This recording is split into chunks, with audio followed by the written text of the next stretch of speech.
Hi, this is Jay Washburn. I'm Joe Bendosky. And you're listening to Start Writing. And we are an all-in-one writing podcast. We do episodes on marketing, craft, grammar, vocabulary, and interviews to fill in where our personal experience lacks and to get new perspectives. One that I want to point out was there's a blanket piece of writing advice where they say don't use adverbs, a big proponent of which is Stephen King. But in our interview with Mike Sano, he said, adverbs are a part of speech. If you cut them out completely, you severely limit yourself. And I thought that was a good, different perspective on adverbs. So today we have a craft discussion, and we're going to be talking about writing groups and voice. Now, we did an entire episode on voice, and in it we do talk about writing groups a little, but we're going to dig in a little bit deeper here today. But before we start our discussion, we have This Week in Critiques and Writing True. Do you have any critiques? No. So I've actually got two for writing true. I usually only do one, but there's one I really want to bring up. So there's some spoilers here if you haven't seen Thor Ragnarok. So I was watching Thor Ragnarok, and there's this moment where there's this giant wolf walking across this bridge towards a bunch of people as they're trying to get away from it. And flying above it is Bruce Banner. And so he leaps out of the ship. And so as he leaps out, the scene cuts and it shows the people and the wolf coming towards him. And you think he's going to turn to the Hulk, land on the bridge, and take care of the wolf. And what happens is Bruce Banner smashes headfirst into the bridge and knocks himself unconscious. And I thought it was a great twist because you have this moment you've anticipated, right? So we have the suspense of when he leaps out. And then the shot as we're waiting for the Hulk to come down. That's an anticipated consequence that we talk about. But that's not what we get. What we get is Bruce Banner knocking himself unconscious. And then the wolf just steps over him and keeps going. And so that's that twist. And I thought it was a great little example of what you expect and then what you get being the twist. It's that change on that. So, yeah, that's good. So yeah, I thought it was a good little twist there. Not a major plot twist, but just within the scene, you had this little twist, and it was funny too when it happened. So how do you avoid going over the top with that though? Like,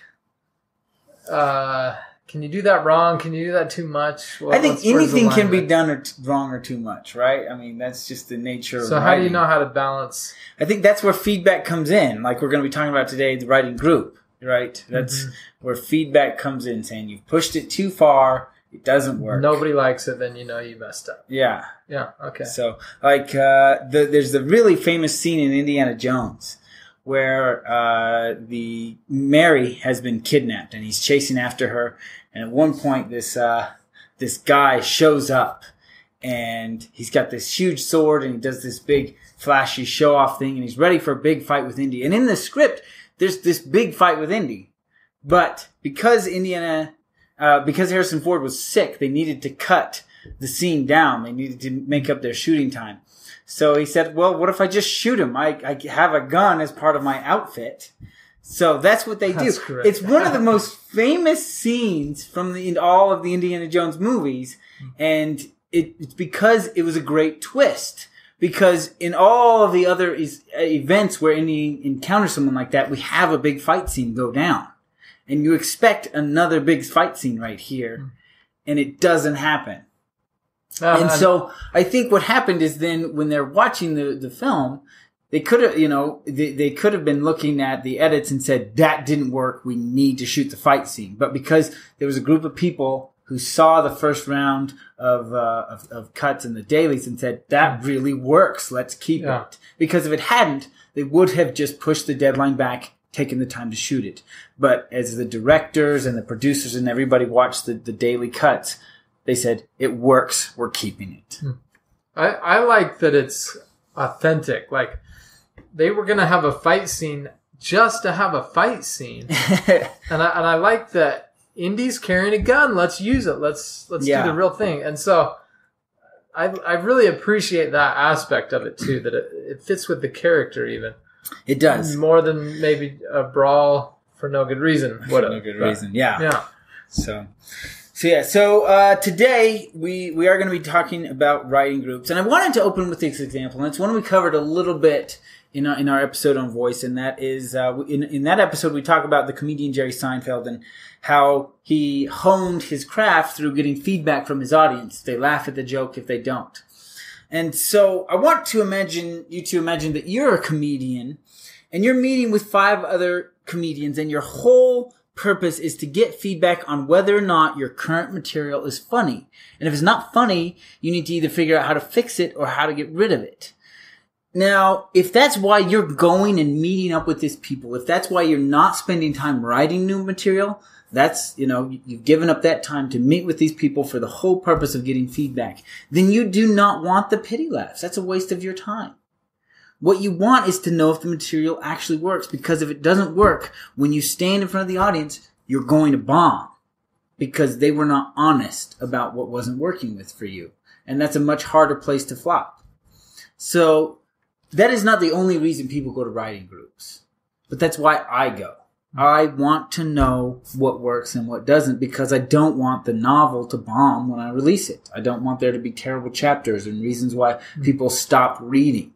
And that means facing some hard truths about what I've written. And man, let me just make a side note. So a comedian will not usually meet with a comedian group. They just go on stage. Yeah. And they'll get booed off. Usually a good comedian is going to have a set that he already knows works, and he'll slip in the new material in the middle, and he can see whether in the middle that bombs for a second or not. Yeah.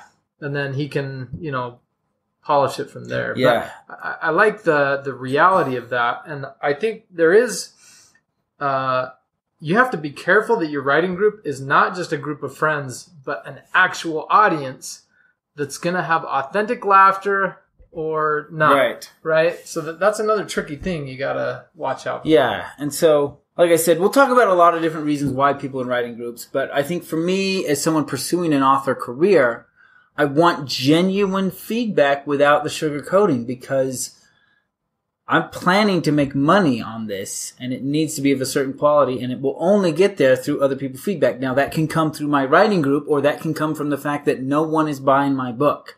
I would prefer to get it from the writing group before I publish.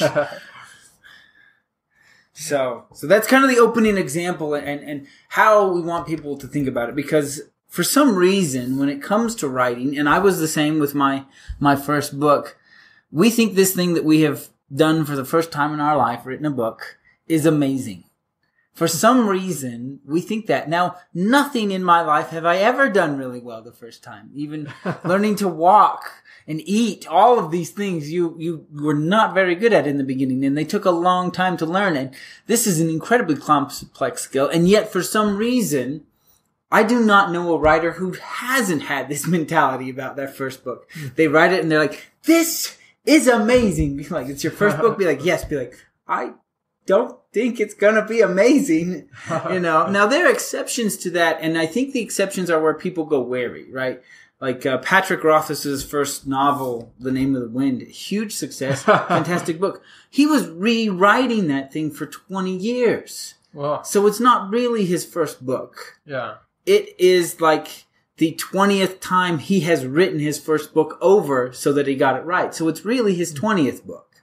That's crazy. That's so much time to spend on one project. Yeah. And so it's important to take that perspective, because when you hear about his debut novel, that's not the same as the first book they wrote. These are very different things, because like I said, authors, for some reason, we think our first book is amazing. And the truth is it's not. You talked about the labor that goes into, because it's such a complex skill.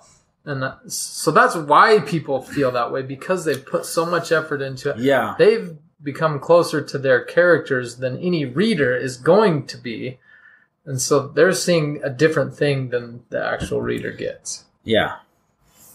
So, and I think you have a point. Like, it is such a complex skill that you spend hours and hours and hours with this manuscript, that you feel like you put more into this single project than you've put into any other single project, which is part of why you have this misconception that it's going to be amazing, even though it's your very first time. And also, you've seen it transform from where it used to be, so you know it's a lot better.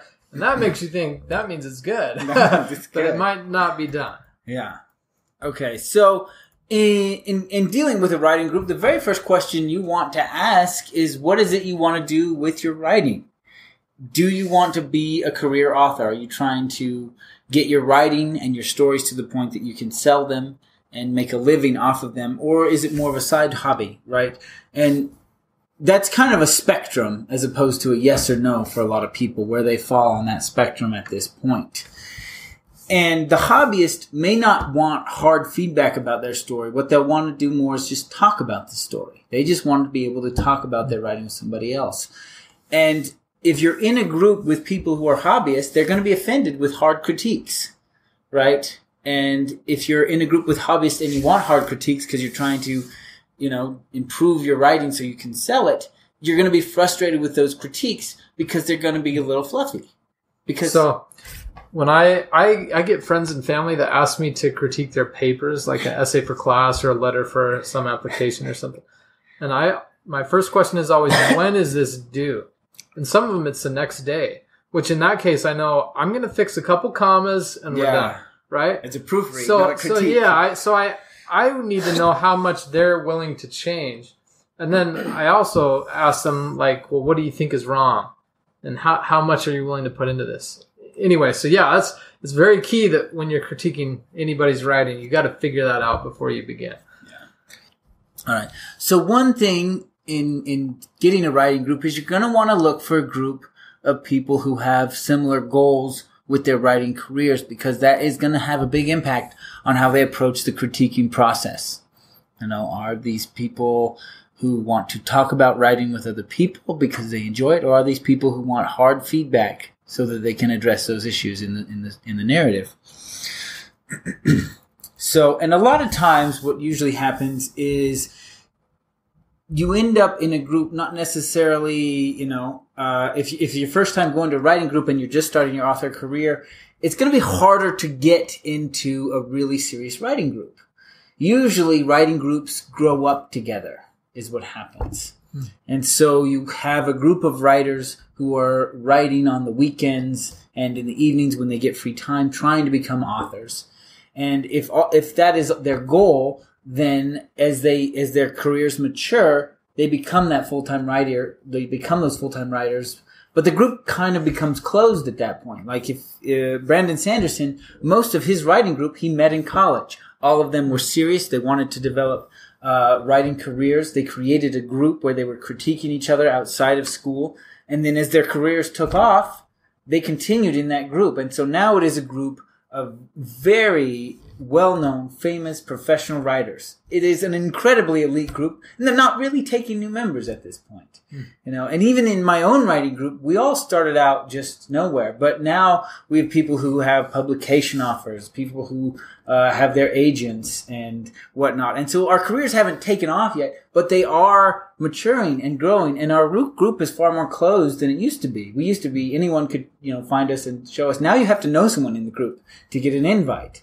But so, the group may not be the type of writers you want to be in your future, but as long as you have the same trajectory, it's going to, it's something that grows over time as author careers mature. So another factor to look at as you're looking at writing groups, and now depending on where you live, you may or may not have options on different types of groups, is how much experience do you have with craft? Because if you, regardless of what you want your author career to be, if you don't have an in-depth knowledge of craft, it's hard to communicate what's not working. You can tell someone how you feel about a piece of work, be like, it felt dull, it felt boring. But without that in-depth knowledge of the craft, it's harder for you to communicate those things to the author, be able to point out, be like, I started getting bored here. Let me tell you why I think that is.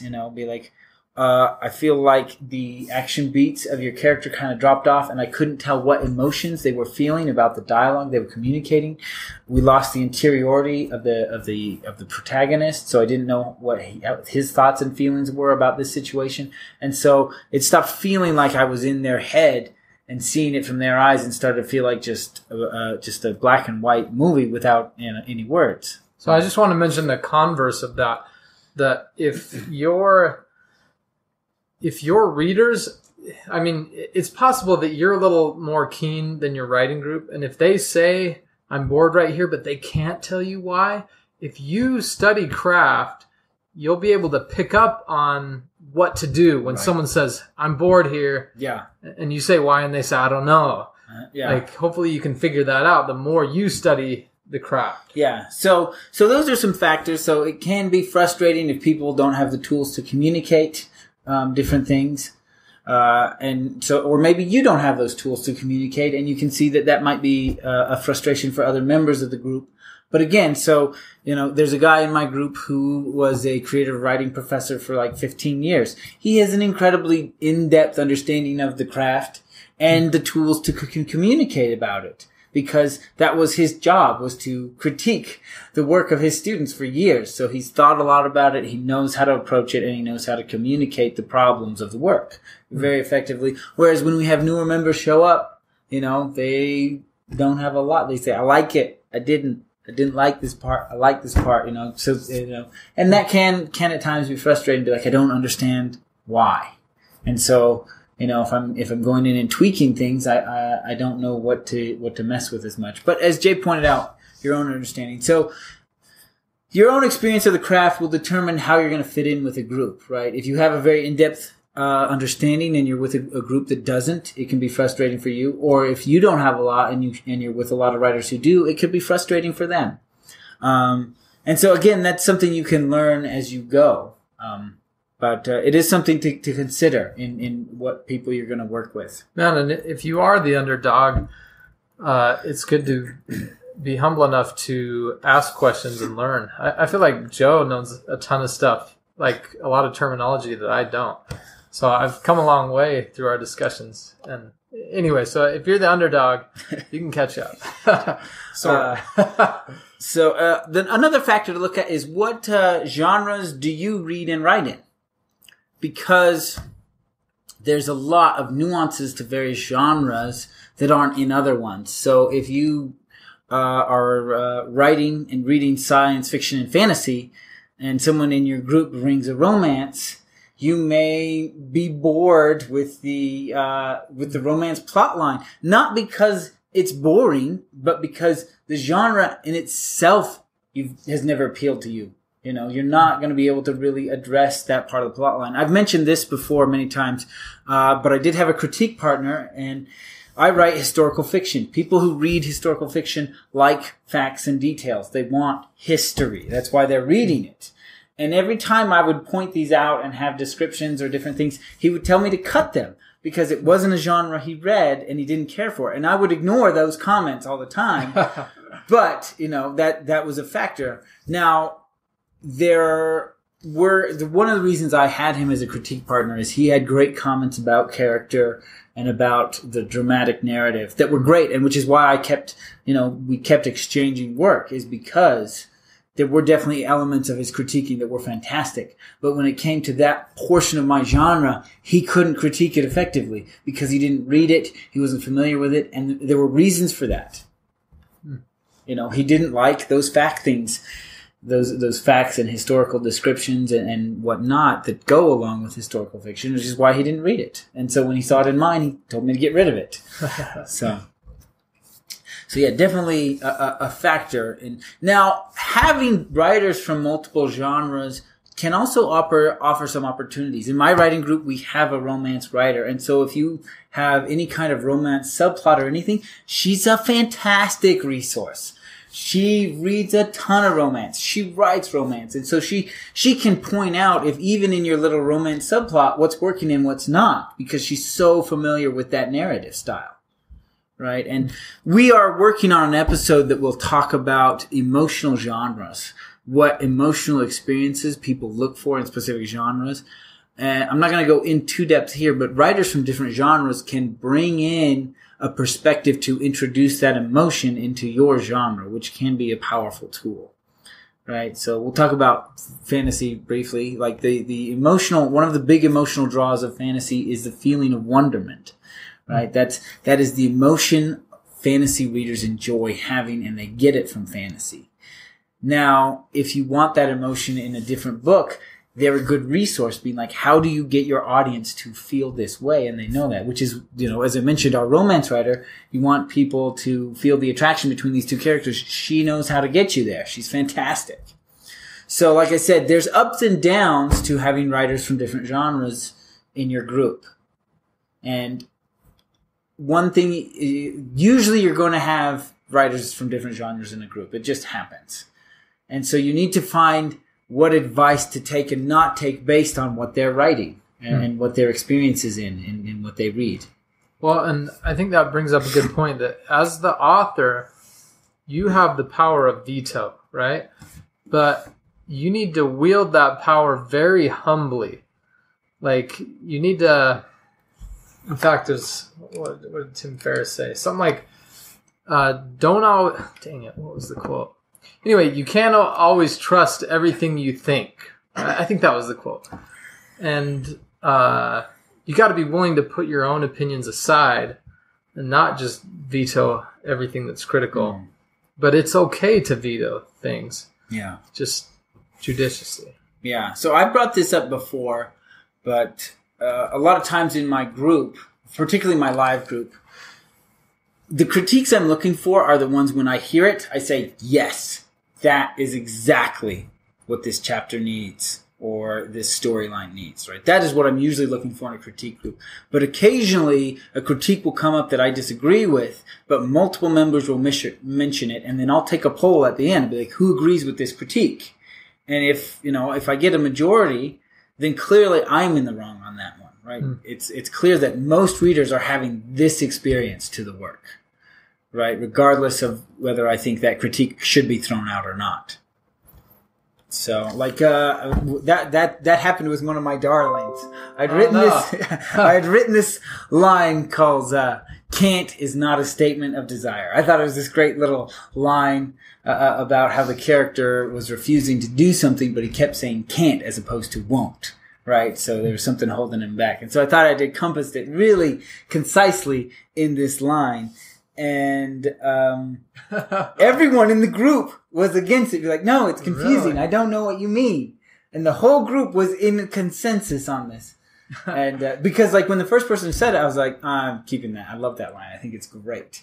But when, like, 4 out of 5 had mentioned it, I was like, oh, okay, so maybe it does need to go. But yeah, so that was an experience. It's a sad story. Getting consensus. Yeah, so I had to kill one of my darlings that way. But yeah, that's a pretty cool that you have a live poll. That you can have these live polls. That's a really, that's a powerful thing. Yeah. So in a group, and this is more a concept if you're putting a group together, and that is group function in different ways that they can work. And so sometimes groups... the writer reads their own manuscript while the group makes critiques, and then they discuss it at the end.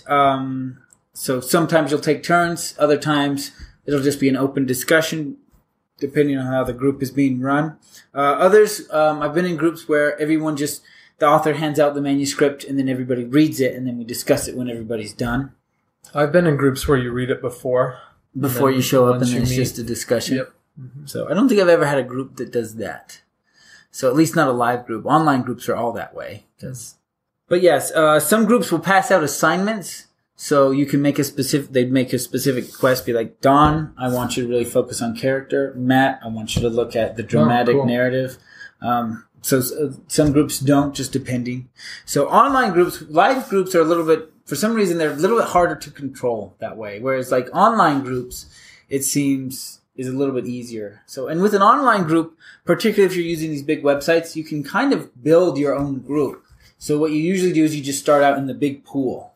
You put your work out there for everybody to see, and whoever picks it up and reads it because it fits their genre will check it out, and you'll get feedback from them, and you'll get feedback from people, and eventually start to narrow in on the people whose critiques you really like, and they like yours, and they're open to just a straight-up exchange. Wait, so I want to hear your personal group situation now. Like, you meet once a week with a live group? Twice a month with a live group, and then I have 5 or 6 online exchange people that I've built together. So that's not like... Wait, and those are just one-on-ones? It's kind of a one-on-one, so it's not like we ever... The online group, we never meet up with all 6 of us and just talk about the work together, but I will critique their work, they critique mine, which is usually how online goes if you're using one of these big sites. Do you have a regular schedule for those, or what's the commitment there? So what it is this is pretty common with your big online critiquing groups,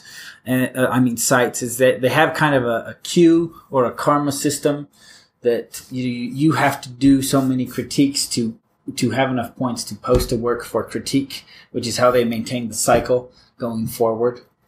Yeah, so that's kind of how it is. So with that group, people just post as they have the points to do posting, but they earn those points by critiquing other people's work.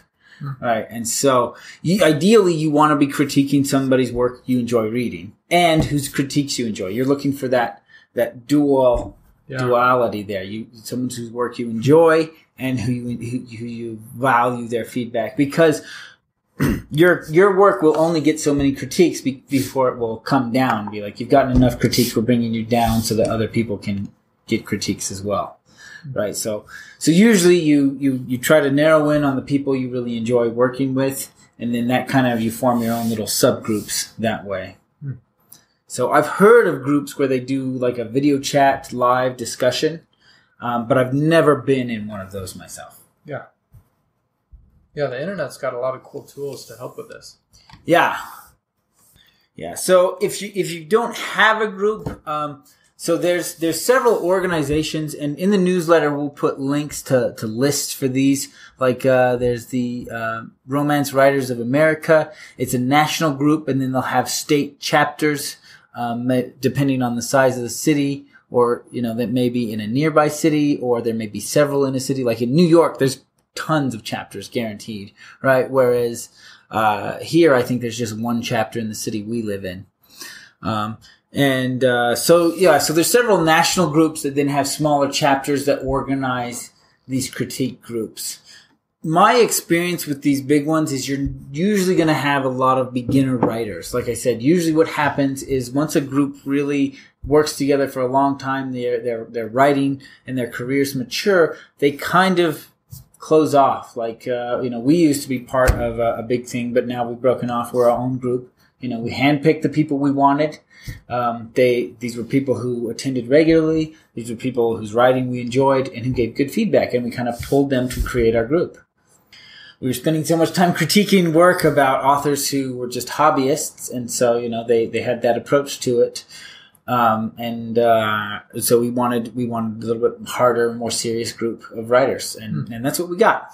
So if you're looking for a group, you can look up these big chapters and find them that way. If you're attending conferences or writing retreats, you can meet people there if you're looking to organize a group. You can meet them in person, and through, whether it's a conference or a retreat, you'll have some exposure to their work. Again, ideally, you're just going to want people whose writing you enjoy reading, because it makes attending group all the more enjoyable.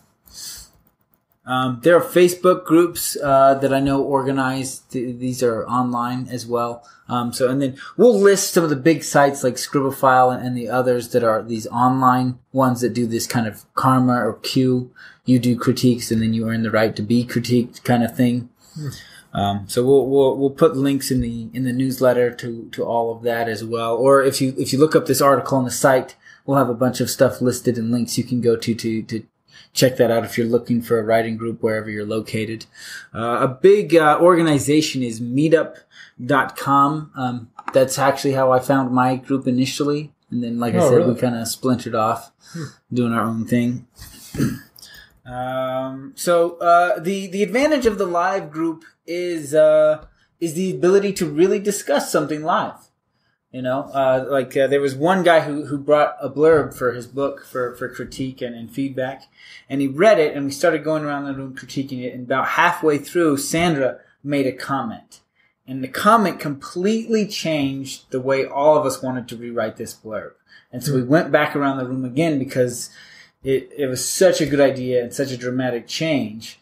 And so that's something you really only get with live, whether you're doing online live or in-person live, is that kind of in-depth discussion. Because like with my exchange partners online, there's not 5 people in a conversation, and the whole conversation can't be shifted by the comments of some person, right? It's just that one-on-one. So that's one of the advantages to the live group is that kind of discussion. Particularly if you're encountering a problem. Yeah, man, and I just love follow-up and clarifying questions. Yeah. I just think it's so valuable. So, other factors to consider is the writing pace and how often and how long and where the meetups are going to be. So the writing pace, how often does this group meet and how much material are they going through?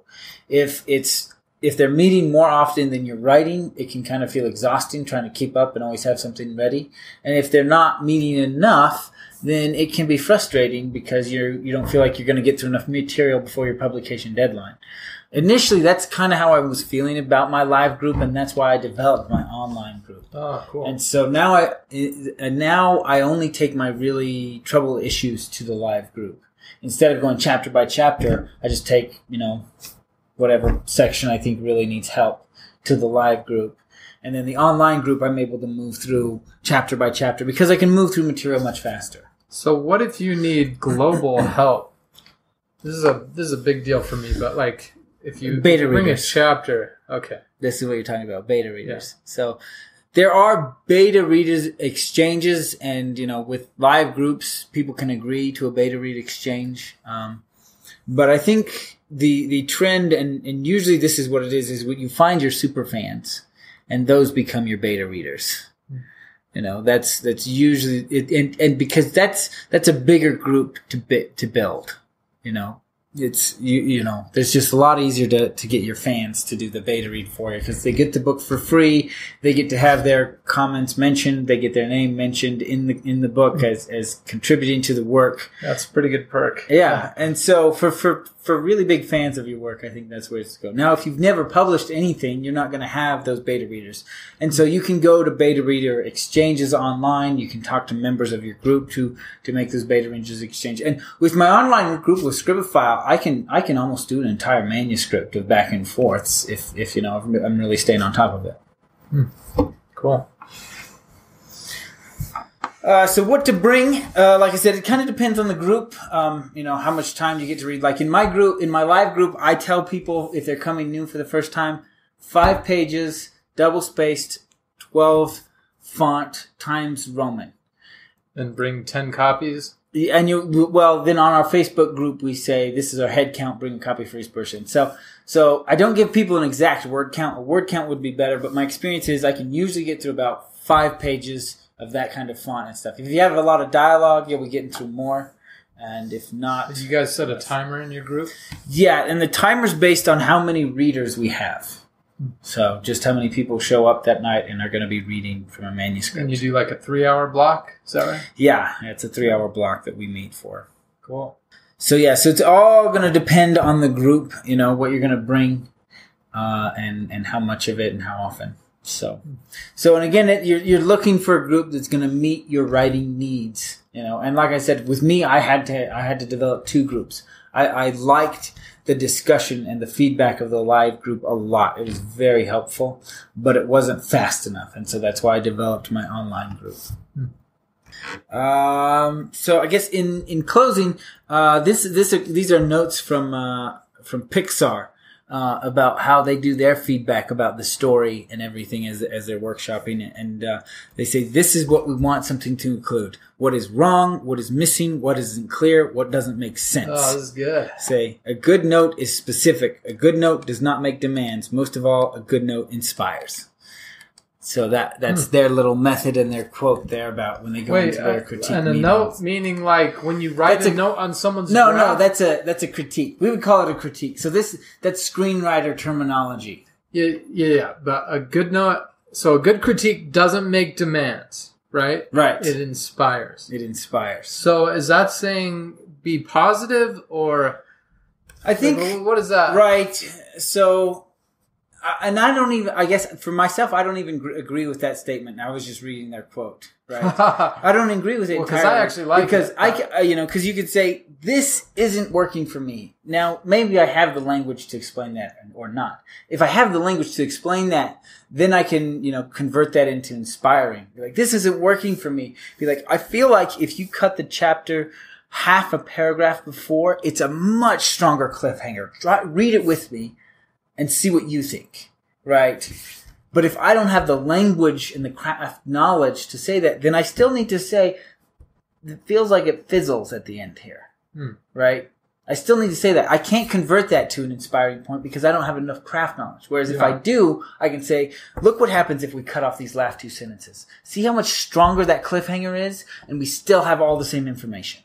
Well, so what you're saying is you can give a decent critique or you can give a good critique. So Pixar's talking about the good critique, which is if you have the insight to see where the gem is and what you got to chip away to get to it. Yeah. Okay. Cool. Good old Pixar. I love Pixar. I think they've got some great films. They do. They have some great stories. So, all right. As always, we would love it if you would leave us a review. Tell your writer friends about us. Link to one of your favorite episodes or our blog. We're trying to expand. I guess it's not even a blog. I'm now just putting up articles independent because I just didn't like the blog format. But yeah, so we're trying to get more of those up. If you enjoy the show, check out one of our books. And if you email us, we'll be happy to get you a free copy in exchange for a review. We always love more reviews on our books. And mine's in audio as well as text, so if you want to check out that. Get the keywords. So we're moving into week 4 of the updates for the keywords, and so you can get those. The very first set is free. There's over 20,000 there, but all the updates are only available if you're on the email list. So you can use that password to access the keywords there. If you having trouble with your blurb, send it to us. We'll take a look at it. And then write in any suggestions, comments, or topics you'd like to see us cover in the future. And thanks for listening. Time to start writing.